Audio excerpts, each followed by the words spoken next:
Hey guys, welcome back to my channel. In my last video, I showed you how to apply to Polish universities all by yourself without having to use an agent. If you haven't seen that video yet, make sure you watch that first, because today I will be talking you through the next step: how to apply for Polish national visa once you have your admission documents ready. So if you're a student in Nigeria or anywhere in Africa planning to study in Poland, this video will guide you step by step.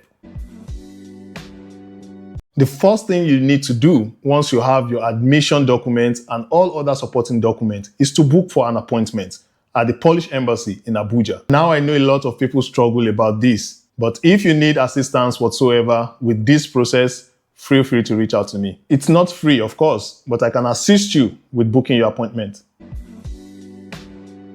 Next, you will need to fill in the Polish National Visa application form. When filling out the application form, be clear about your intended entry date and your intended exit date. This is very important. For students, your visa is usually valid for 1 year. On the third step, you will definitely need your passport photograph, right? You need your passport photograph, and this should be in a white background, and the size should be 35 by 45 mm. And on number 4, of course, you need a valid international passport. It is important to note that your international passport should be valid, for another 3 months after your intended stay, right? Please do not forget to also include a scanned copy of your international passport's data page. And on number 5, you need a medical insurance package, and your insurance package should be covering at least 30,000 euros. I recommend using Alliance, but there are other insurance companies that you could use depending on your preference, right? If you also need help with this, I can help you arrange it. And on number 6, you have sponsorship documents. Now let's talk about sponsorship. You usually have 2 major options in this category.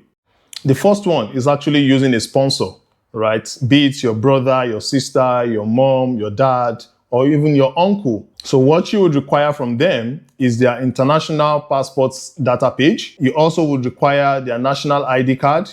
You would require, their bank statements, their pay slip. You would also require, passports, photograph from them as well, in the same format as the one you would be submitting for yourself. Also, you require their employment contracts or employment certificates. They also should provide you with a sponsorship letter, stating why they want to sponsor you and the relationship between you guys. Also, they need to provide in the documents, what support they will be rendering, because they are definitely going to provide this same information in the application form. So they need to ensure that they are covering your transportation. They need to ensure they are covering your accommodation as well. So all of this stated, in the sponsorship letter. So the other option you have is sponsoring yourself, right? Yes, you can actually sponsor yourself. So what do you need to provide when you want to sponsor yourself? So definitely you need to provide your means of livelihood, what you do. If you work with the government,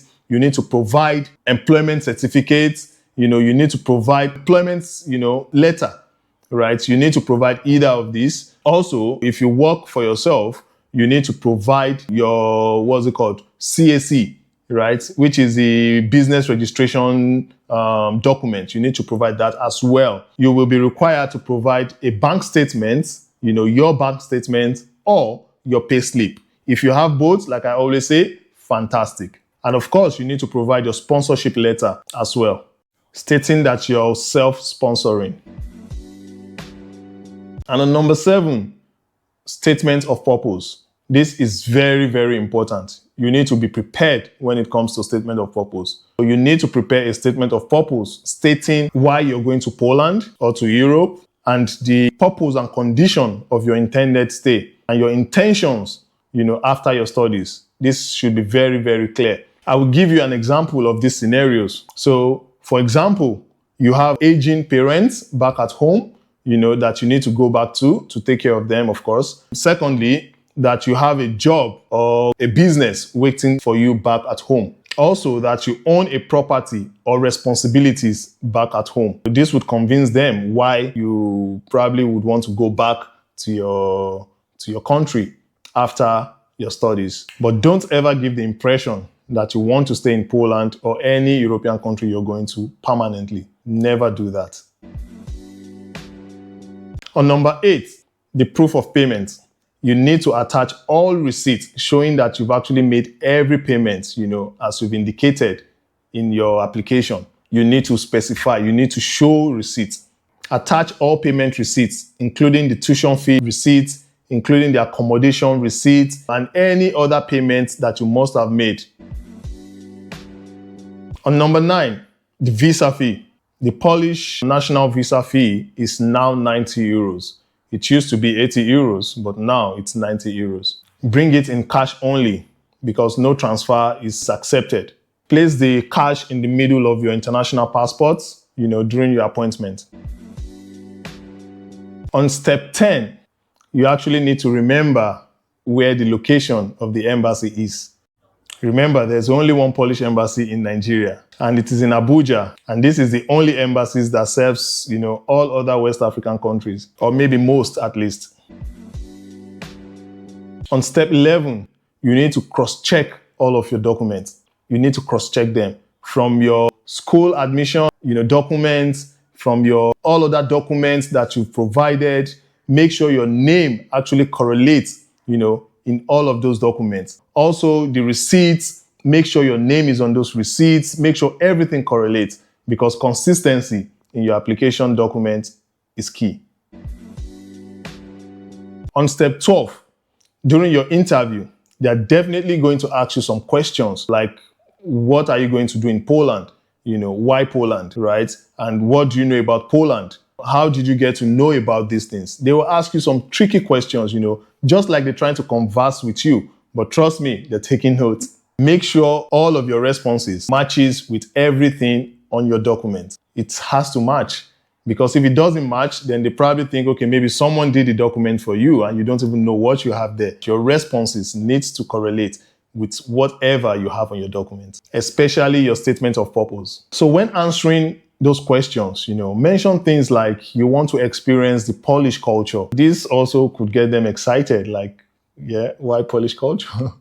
Also visiting cities like Warsaw, Krakow, Poznan, Katowice, Wrocław, and the likes. Just make sure you do your assignment, to know at least a bit before going for your interview. Also, let them know that you're bringing back the knowledge which you've actually gained here. You're bringing it back home to impact, in the people and in the economy in Nigeria or in any country you're probably from. This shows them that you are serious, about coming to study and also about going back to your country after your studies.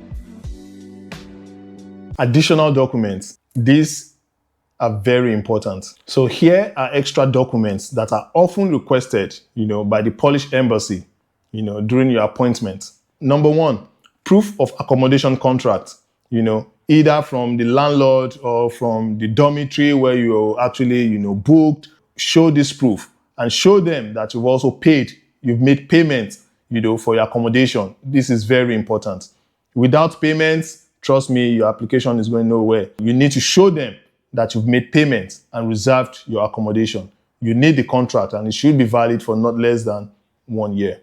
Number 2, flight reservation. Some call it flight itinerary. You need this document. Very, very important. At least you need everything, that you could get just to push your application. And this flight reservation is very important. And trust me, it should be in both ways. You need a flight itinerary showing when you will be coming and when you will be leaving. Okay, so this is very logical. Ensure you provide this document as well. And lastly, which is kind of similar to what I've mentioned earlier, to show that your available balance, be it yourself if you're sponsoring yourself or from your sponsor, is enough to pay your tuition fee and your living expenses in Poland or whichever country you're planning on going to. So that's the complete step-by-step guide, to applying for your Polish national visa at the embassy, be it as a Nigerian student or an African student. If this video helped you, please give it a thumbs up. Share it with anyone planning to study in Europe. And don't forget to subscribe for more tips on studying abroad and life in Poland. In my next video, I will be talking about life in Poland as a student and what you should expect when you first arrive. Thank you for watching and good luck with your visa application. I'll see you in the next video, but until then, bye for now. Cheers.